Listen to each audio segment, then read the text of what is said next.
Good morning, dear student. I am Bola Shankar Singh, your Hindi teacher. Now, I will teach you Hindi Kaveri textbook, lesson 7. Topic will be गाय की चोरी. सुप्रभातम, मैं बोला शंकर सिंह, आपका हिंदी अध्यापक। मैं आज आपको कक्षा 7 का हिंदी कावेरी पाठ्य पुस्तक के पाठ 7 के गाय की चोरी नामक पाठ का अध्यापन कराऊंगा। आप लोग सम्मिलित होकर के ध्यानपूर्वक सुनिए और उसे समझने का प्रयत्न कीजिए और पूछे गए प्रश्नों का उत्तर दीजिए तथा जो भी प्रश्न पाठ के अंत में आए हैं उन्हें आप स्वयं लिखने का प्रयत्न करेंगे। तो चलते हैं पाठ की ओर। पाठ 7वां है गाय की चोरी। तो हमें झूठ नहीं बोलना चाहिए, बातों को बड़ा चढ़ाकर कहने की बुरी आदत से भी बचना चाहिए। ऐसा करने वाले व्यक्ति की इज्जत स्वतः ही नष्ट हो जाती है, परंतु इस आदत के साथ यदि व्यक्ति दूसरों की सहायता करने के लिए तत्पर रहता हो तो उसके लिए कोई भी कष्ट उठाने के लिए तैयार रहता हो तो कहानी कुछ बदल जाती है। तो बताया कि किसी बात को बढ़ा चढ़ा के कहना नहीं चाहिए। ऐसा करने वाला व्यक्ति की इज्जत स्वतः नष्ट हो जाती है। यदि ऐसा कहने वाला व्यक्ति किसी के दुख दर्द को बांटना तथा उसकी सहायता के लिए तैयार है तो कुछ बात और ही हो जाती है। इस पाठ में यही बताया गया है। जीवन कौशल है, भावनाओं पर नियंत्रण, अंतर वैयक्तिक संबंध, नैतिक मूल्य है, सहयोग की भावना, परस्पर सौहार्द, परोपकार। तो ये है नैतिक मूल्य। अब हम पाठ की ओर चलते हैं। मुंशी प्यारेलाल यह कभी सहन नहीं कर पाते थे कि शहर में कोई वारदात हो जाए, मारपीट हो जाए या कोई दान दे दे और उन्हें पता ना हो। तो कहानी का प्रारंभ एक कोई व्यक्ति है मुंशी प्यारेलाल से प्रारंभ होता है और उनके बारे में बताया जाए कि शहर में कोई भी घटना घट जाए, मारपीट हो जाए, कोई दान दे दे, कोई कार्य हो जाए, इनका उन्हें पता ना हो, ये बड़ा मुश्किल बात थी। सिर्फ पता ही नहीं, उसकी पूरी सूचना उनके पास ना हो। इसके लिए यह बात उनके लिए यह बात बड़ी हैरानी की होती थी कि कोई घटना हो जाए और वे वहाँ स्वयं मौजूद ना हो। वे उस परिस्थिति की कल्पना ही नहीं कर सकते थे जिसमें कोई दुख या विपत्ति टूट पड़ी हो और उसमें उन्होंने हाथ न बटाया हो, झगड़े को रफा दफा न किया हो, घायल को अस्पताल तक छोड़ने ना गए हों। तो इन सब सामाजिक कार्यों को भी करने की उनमें रुचि थी। बात को फैलाना, बात सुनना तथा हर संभव सहायता करने के लिए भी मुंशी प्यारेलाल तैयार रहते थे। अगले पैराग्राफ में अगले जो अनुच्छेद में है कि एक ही वक्त में यदि दो घटनाएं हो जाएं तो पता नहीं कैसे जोड़ जाड़ कर वे तुक बैठाने की कोशिश करते कि किन किन जरियों से अचानक और आश्चर्यजनक रूप से वहां पहुंच ही जाते थे। तो कोई अगर दो घटना एक साथ हो जाए तो भी समय निकाल करके दोनों घटनाओं में उपस्थित मिलते थे। वैसे वे घर के बरोठे में चश्मा लगाए, खाट पर पलथी मारे बैठे समा की पहेलियाँ भरते रहते हैं और आते जाते को चश्मे के भीतर से चोर नज़र से ताकते रहते हैं। तो उनके बैठने का रंग अपने जो होता है कि बरामदे में बैठे रहते हैं, पहेलियाँ पूछते रहते हैं और आने जाने वाले को बड़े ध्यान से देखते हैं।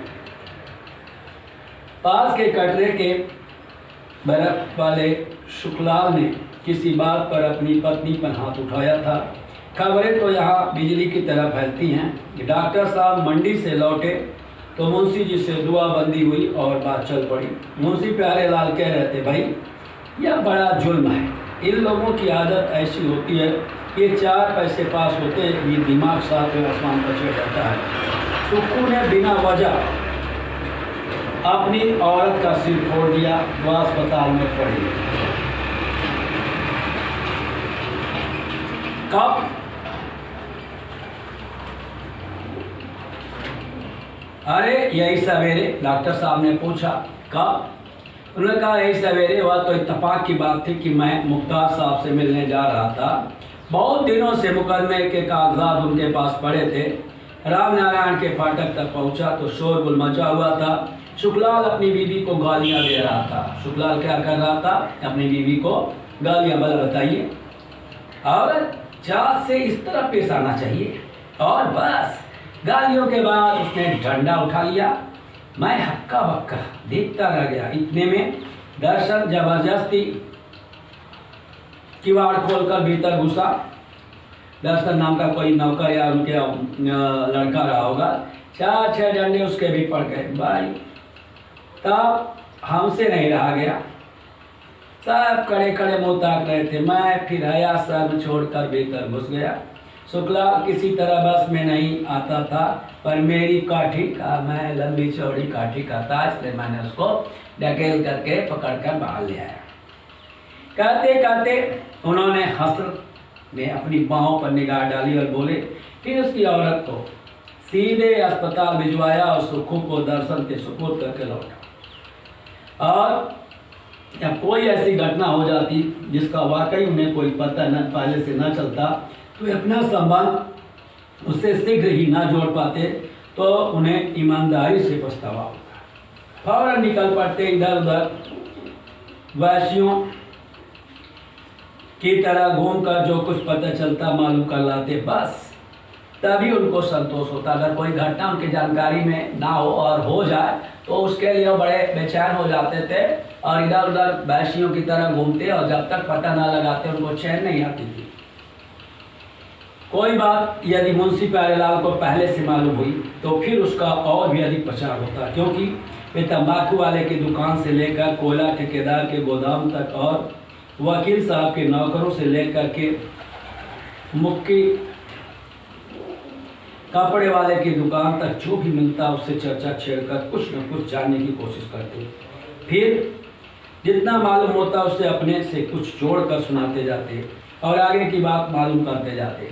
तो कुछ तो सही बात उनको मालूम होता, कुछ अपने से बढ़ा चढ़ा करके भी मुंशी प्यारेलाल बोलते थे। यह क्रम तब तक चलता रहता जब तक बात बिल्कुल उनकी अपनी न हो जाती और वे तब तक शांत न बैठते, जब तक उनके शहनायक बनकर इस बात को सुना न देते। एक रात ऐसा हुआ, अब घटना शुरू होती है यहाँ से। एक रात ऐसा हुआ कि छप्पर वाली बुढ़िया की गाय चोरी हो गई। एक जो होता है जिसकी बड़ी छप्पर थी, उस गाय बुढ़िया रखी थी, उसकी गाय चोरी हो गई। बुढ़िया तो सोती रही और कोई गाय खोल कर ले गया। मुंशी प्यारेलाल बगल वाले चबूतरे पर चटाई बिछाए सो रहे थे। सुबह जब बुढ़िया ने रोना पीटना शुरू किया तो लोग जमा हो गए। मुंशी जी की भी आंखें खुली, मुंशी जी की भी तभी आँख खुली। माजरा समझ में आते ही धोती की काश लगाते हुए छप्पर में जमा लोगों के बीच घुस गए। बुढ़िया रो रही थी। एक आदमी पूछ रहा था, यही बधी थी, और तुम कहाँ सो रही थी? मुंशी जी फौरन अपनी तरफ बात मोड़ते हुए बोले, अरे सभी यहीं सोते हैं, मैं खुद यही चबूतरे पर सो रहा था। फिर बात को और बड़े अंदाज में घुमाते हुए बोले, यह गाय जरूर रात 2 बजे के करीब खोली गई है। कुछ आहट उस वक्त हुई थी। मैं तो बड़ा चौकन्ना सोता हूँ। इधर उधर देखा पर कुछ नज़र नहीं आया। सोचा हवा होगी। उसके थोड़ी देर बाद फिर खुखराहट सुनाई पड़ी। अब यह तो उस वक्त नहीं सोचा कि कोई गैया खोले ले जा रहा है, पर लगा मुझे ऐसा जैसे गाय चल रही है। यही ख्याल किया कि शायद अपने थान पर उठक बैठक मचाई है, मच्छर परेशान कर रहे होंगे। उन्होंने सोचा शायद मच्छर की परेशानी से गाय उठक बैठक मचाई है और इसलिए उसके पदचाप सुनाई पड़ रहे हैं। तो पुलिस में खबर करो ना, आज यह बात इसी गली में सुनाई पड़ी है। भीड़ में से किसी ने कहा कि पुलिस को खबर करो, गाय चोरी हुई हो, उसकी रिपोर्ट लिखवा दो। मुंशी जी ने पुलिस का नाम सुना तो थोड़ी आंखें मिचमिचाई, जैसे आंखें पूरी तरह से खोल रहे हों। फिर अगुआ बनने के नाते बोले, अरे उस वक्त जरा सा यह ध्यान भर आ जाता, भला गाय निकल पाती। लेकिन एक बात यह और है कि चोर गैया को उधर मैदान के रास्ते से ले गए हैं, इधर से जाते तो मैं तो जाग ही रहा था। लेकिन थाने में रिपोर्ट करो, कोई साहब बोले। सब ने हाँ में हाँ मिलाई। थानेदार तहकीकात और मौका मुआयना के लिए आया तो मुंशी जी को बयान के लिए पुकारा गया। मुंशी जी प्यारेलाल निकल तो आए, पर उनका चेहरा फक था। लगता था जैसे बड़ा जब करके बाहर आए हूँ। और जब थानेदार ने उनसे पूछा कि आपको जो गाय की चोरी के मामले में कुछ मालूम है तब सब बता दीजिए, तो मुंशी प्यारेलाल का बदन कांपने लगा, आंखें फैल गई। उन्होंने जैसे असह्य पीड़ा झेलते हुए अपने चारों ओर खड़े लोगों को देखा और एक क्षण के लिए खामोश हो गए। तब थानेदार ने दोबारा पूछा तो उनका बयान कुछ इस तरह था। उन्होंने इस तरह बयान दिया, मैं तो हुजूर भीतर मकान में सो रहा था। दरअसल बात यह हुई कि सुबह के आसपास एक बड़ा डरावना सपना देखा। घर सुनसान था, सो तड़के ही चटाई लेकर यहाँ रख दिया। घर में बड़ा डर लगता था। जब सवेरे आँख खुली तो सब लोग बात कर रहे थे, वही मैंने भी दोहरा दी थी। मुंशी जी कहते जा रहे थे और उनकी गर्दन नीचे झुकती जा रही थी, नजर एकदम जमीन में गड़ाए हुए। उन्होंने बड़ी मुश्किल से कहा, हुजूर मैंने और कुछ नहीं देखा। इसके बाद मुंशी जी शाम को ही दिखाई पड़े कि चेहरे पर एक अजीब शिकस्त थी की परछाई थी। वही हारे हुए व्यक्ति की तरह लग रहे थे, जैसे खुद अपने से हार गए हों। वे उस समय एक ऐसा आदमी खोज रहे थे जो उन्हें हिकारत से ना देखे और उनके सामने दिल का सारा गुबार निकाल दे। ऐसा कोई मिले तो सिर्फ आज उनकी बात पर यकीन कर सके। क्या वो ऐसे व्यक्ति को खोज रहे थे जो उनकी बात पर विश्वास कर सके। जब गली से डॉक्टर साहब गुजरने लगे तो चलते चलते बोले, मुंशी जी कम से कम आपको तो ऐसा नहीं करना चाहिए था। मुंशी जी ने सुना, अपने घर में घुस गए। अकेले बैठे बैठे न जाने क्या सोचते रहे। तभी बगल वाले मकान में मुंसरिफ साहब की कड़कड़ाती हुई आवाज़ उनके कानों में पड़ी, नहीं है दूध तो भूखों मर दे दो, मेरे पास एक पाई भी नहीं है। जो उधार देने को राजी हो उसके घर से बांध लो दूध, तभी पैसे मिलेंगे जब पेंशन आएगी। सुबह मुंशी जी मुँह अंधेरे निकल पड़े। अगले 4-5 रोज घर नहीं नजर आए। एक रोज नज़दीक के गांव से कोई आया था तो पता चला कि मुंशी जी नंगला में किसी अहीर के यहाँ फौजदारी करने गए थे और उसकी जमींदारी के 5-7 किसान भी उनके साथ थे। लाठी चल गई थी। सुना था कि अपनी चोरी की गाय का सुराग लगाकर वहाँ पहुँचे थे। कैसे पहुँचे या कोई नहीं जानता, पर गाय उन्होंने ले ली थी। उससे अगली सुबह मुंशी प्यारेलाल तथा 3 आदमी और चले आ रहे थे। पीछे पीछे गर्दन झुकाए पूछ हिलाती बुढ़िया की गाय चली आ रही थी। उसकी रस्सी उसके हाथ में थी। गली में घुसते ही उन्होंने चारों तरफ देखा। सभी लोग मुंशी जी और गाय को देखकर जमा हो गए थे। बूढ़ी अपनी गैया के गर्दन और मुंह पर हाथ फेर रही थी।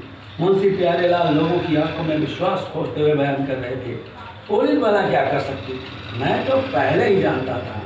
जो काम करना हो अपने बूते पर उठाना चाहिए। अरे साहब, क्या गांव था डकैतों का, खनियों का, राक्षस जैसे आदमी है वहाँ के, पर सुराग तो लगता ही है। कैसे न कैसे पहुँचा वहाँ। मेरी नज़र गड़ ही गई, बस लाठियाँ निकल आई। कहते कहते उन्होंने अपनी बाँह खोल दी थी जो आज सचमुच लाठियों के मार से सूजी हुई थी। और कमलेश्वर नहीं से लिखा है लेखक, और यहाँ पर ये पाठ समाप्त हो जाता है। तो मुंशी जी ने परोपकार के लिए लाठियाँ भी अपने ऊपर बर्दाश्त कर ली। तो ये ऐसे व्यक्ति थे जो बोलने में, इधर उधर की बात सुनने में तेज थे, लेकिन लोगों का उपकार भी करते थे, तो वे लोगों के सम्मान के पात्र बन गए। शब्दार्थ, वारदात, इंसिडेंट, घटना, झूठ, टॉर्चर, अत्याचार, शिकस्त, डिफीट, बेपत्ती, ट्रबल, मुसीबत, इत्तेफाक, कॉन्सिडेंस और संयोग, हिकार, उपेक्षा, नेगलेक्ट, ये रहे। तो रचनाकार का परिचय। 20वीं सदी के सबसे सशक्त लेखकों में एक समझे जाने वाले कमलेश्वर का जन्म 6 जनवरी 1932 को उत्तर प्रदेश के मैनपुरी जिले में हुआ।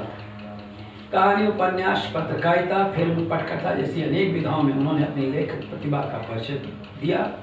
उन्होंने अनेक फिल्मों की पटकथा लिखी। सन 1995 में कमलेश्वर को पद्म भूषण से नवाजा गया। 27 जनवरी 2007 को उनका निधन हो गया। प्रमुख कृतियाँ हैं राजा, निर्बंसिया, खोई हुई दिशाएं, कितने पाकिस्तान, डाक बंगला, समुद्र में खोया हुआ आदि। ये इनकी रचनाएं हैं और आप लोग लेखक के परिचय से भी अवगत हो गए। आगे अभ्यास प्रश्नों की ओर चलते हैं।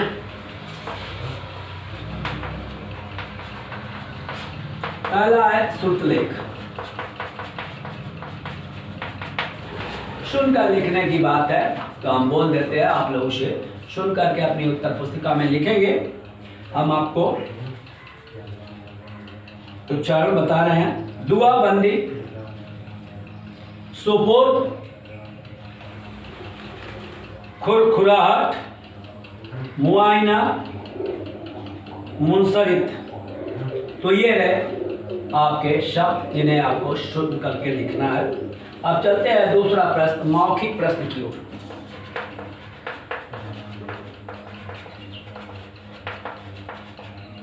पहला प्रश्न का मौखिक प्रश्न है, मुंशी प्यारेलाल को क्या बर्दाश्त नहीं था?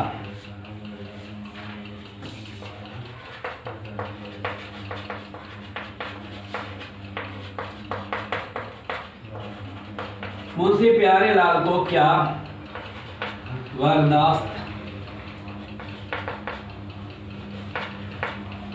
नहीं था? मुंशी प्यारेलाल क्या सहन नहीं कर सकते थे?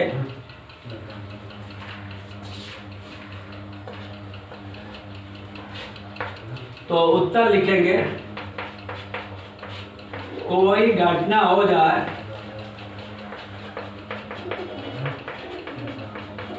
और इसका पता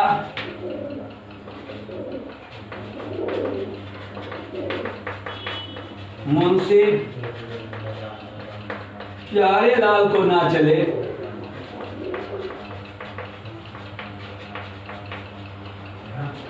या मुंशी प्यारेलाल को बर्दाश्त नहीं था।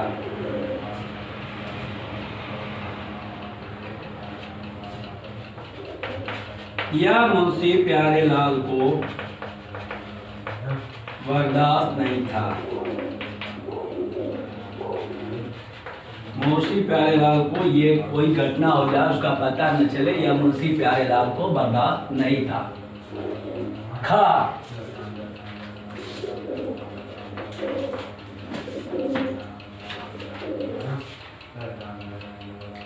जिस बात का मुंशी जी को पहले से पता हो उसका क्या होता था?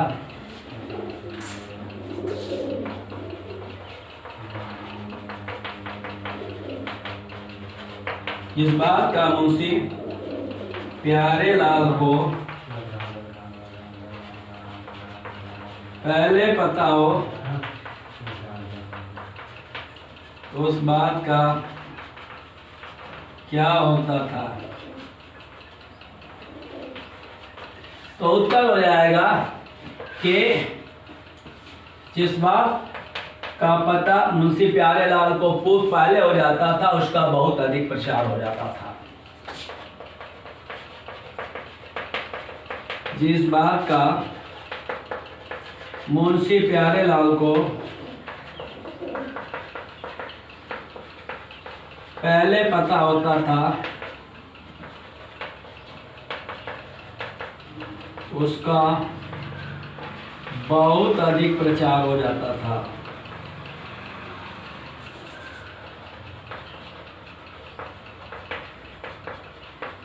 प्रचार हो जाता था। अब गा प्रश्न है, पुलिस का नाम सुनकर मुंशी प्यारेलाल ने क्या किया?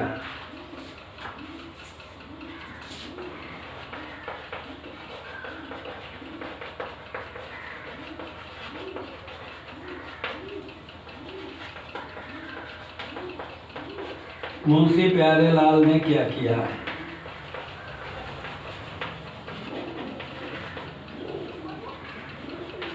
उत्तर, पुलिस का नाम सुन करके मुंशी प्यारेलाल के चेहरे के रंग मुड़ गए और उन्होंने अपनी बयान बदल दिया। पुलिस का नाम सुन करके मुंशी प्यारेलाल ने क्या किया? तो आंखें मिचमिचाई, आंखें पूरी तरह जैसे खोल रहे हो।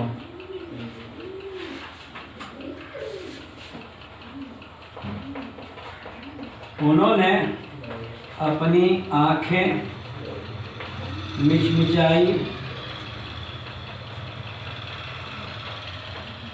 जैसे वे अपनी आंखें खोल रहे हों, खोल रहे हों। उन्होंने अपनी आंखें मुचमुचाई और कहा, मिचमिचाई और कहा कि जैसे लगा कि वे अपनी आंखें पहली बार खोल रहे हों। तो ये ग प्रश्न का उत्तर रहा।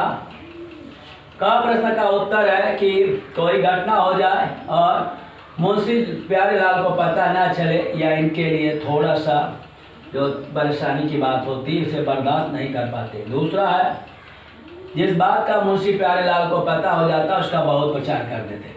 तीसरा का उत्तर हो जाएगा कि जब उन्होंने पुलिस की बात सुनी तो आंखें मिचमिचाई और जैसे वह अपनी आंखों को पहली बार खोल रहे हों। अब ग प्रश्न,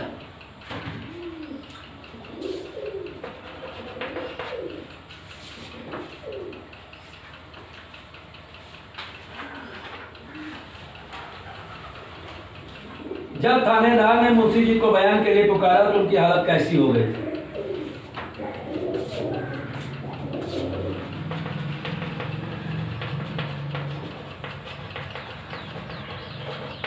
जब थानेदार ने मुंशी जी को बयान के लिए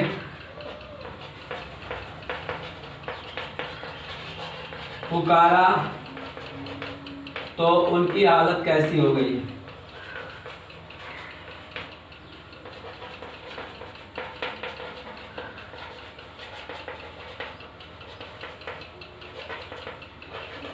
उत्तर हो जाएगा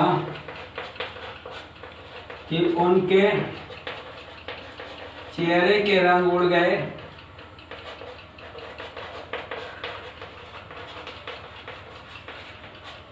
तथा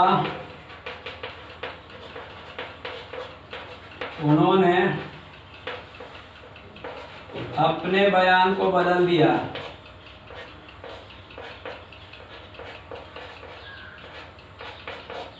बयान को बदल दिया। उनके चेहरे के रंग उड़ गए और उन्होंने अपने बयान को बदल दिया। जब थानेदार ने मुंशी जी को बयान के लिए पुकारा तो उनकी हालत कैसी हो गई? उत्तर हो जाएगा उनके चेहरे का रंग उतर गया, उड़ गया और उन्होंने अपने बयान को बदल दिया। जो बहुत बोल रहे थे उनकी बोली रुक गई, बोलती बंद हो गई।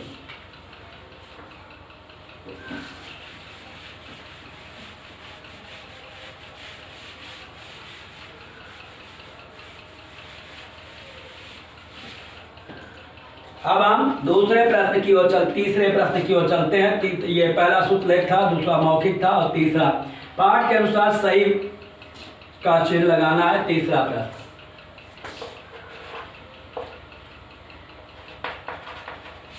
पाठ के अनुसार सही विकल्प पर सही का चिन्ह लगाइए।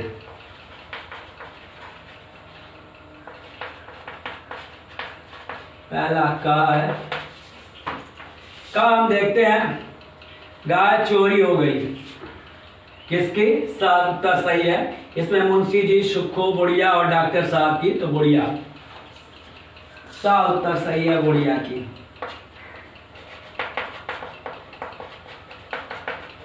गाय चोरी हो गई, किसकी चोरी हो गई? उत्तर सही है बुढ़िया की। ख प्रश्न हम देखते हैं। ख, मुंशी जी के अनुसार गाय किस समय चोरी हुई? 2 बजे, 4 बजे, 6 बजे, 8 बजे। तो उत्तर सही है 2 बजे। 2 बजे।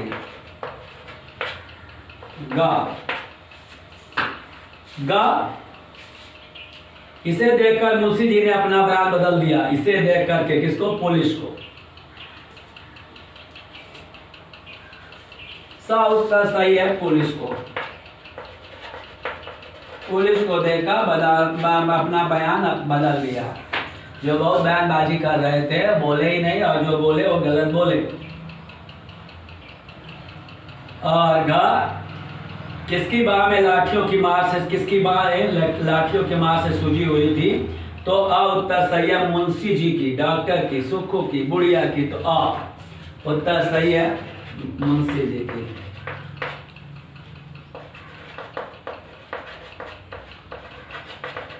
मुंशी जी की बाहें सूजी हुई थी।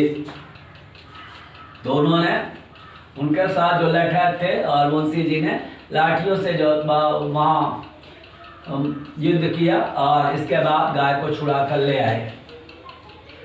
लिखित प्रश्न चौथा,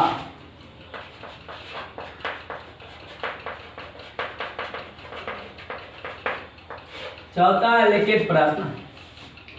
उचित विकल्प चुनकर रिक्त स्थान भरिए। डॉक्टर साहब ने लौटे तो मुंशी जी से दुआबंदी हुई और बात चल पड़ी। तो मंडी हो जाएगा, का में हो जाएगा मंडी। मंडी से लौटे, डॉक्टर साहब मंडी से लौटे और का में भरेंगे मंडी।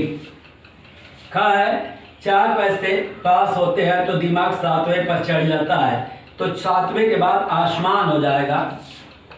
खा में आसमान, 7वें आसमान, बहुत अधिक चढ़ जाना, बहुत अधिक घमंड गर्व करना, 7वें आसमान पे चढ़ना। थानेदार और मौका मुआयना के लिए आया। थानेदार तहकीकात और मौका मुआयना के लिए, तो इसमें भरा जाएगा तहकीकात। गा में तहकीकात। तहकीकात का मतलब निरीक्षण, पूछताछ।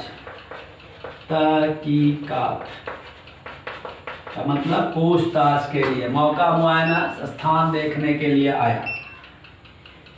मुंशी जी नंगला में किसी अहिर के यहाँ करने गए थे फौजदारी। गा में हो जाएगा फौजदारी। फौजदारी। तो ये 4 प्रश्नों के उत्तर है। चौथे प्रश्न में का में मंडी, खा में 7वें आसमान तो आसमान रहेगा, गा में तहकीकात और गा में फौजदारी।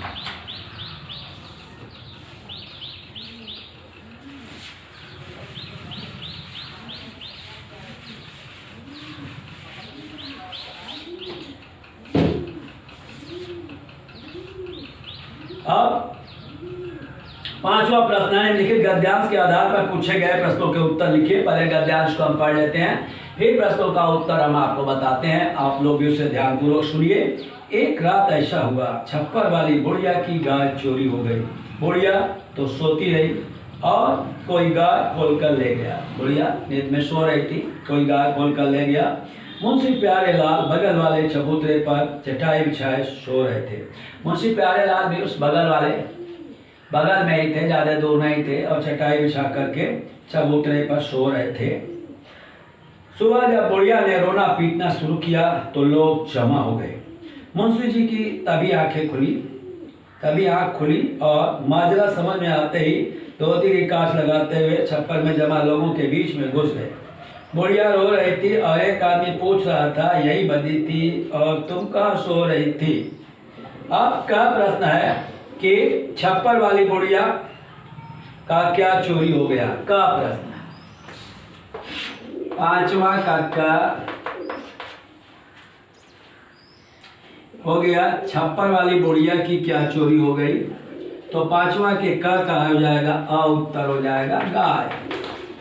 छप्पर वाली बुढ़िया की गाय चोरी हो गई। खा, मुंशी प्यारे लाल कहाँ सोए थे, बगल वाले चबूतरे पर, सामने बरामदे में, अंदर कमरे बंद कमरे में और भीतर घर में। तो आ जाएगा बगल वाले चबूतरे पर। बगल वाले चबूतरे पर। गा है कि लोग क्यों जमा हो गए। बुढ़िया का रोना पीटना सुन करके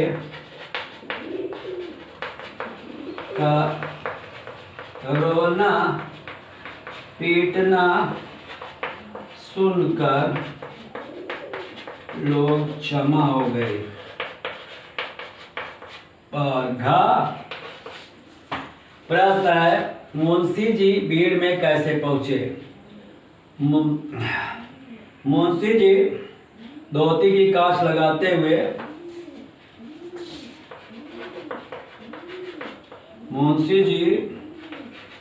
ने माजरा समझा, माजरा का मतलब मामला, समझा, तथा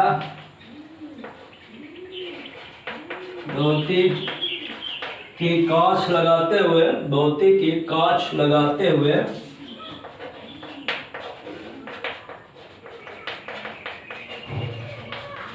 वे भीड़ में पहुंच गए।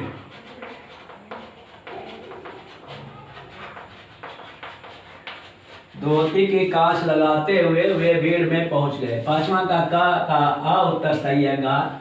ख का आ उत्तर सही है बगल वाले चबूतरे पर। गा का है उत्तर बुढ़िया का रोना पीटना, उसके गाय की चोरी को सुन करके लोग जमा हो गए। और घ मुंशी जी ने माजरा समझा और धोती की कांच लगाते हुए भीड़ में पहुंच गए। तो आज का पाठ अब यहीं पे समाप्त होता है। आप इसे अपने उत्तर पुस्तिका पर लिख लेंगे। शेष प्रश्न हम अगले दिन बताएंगे।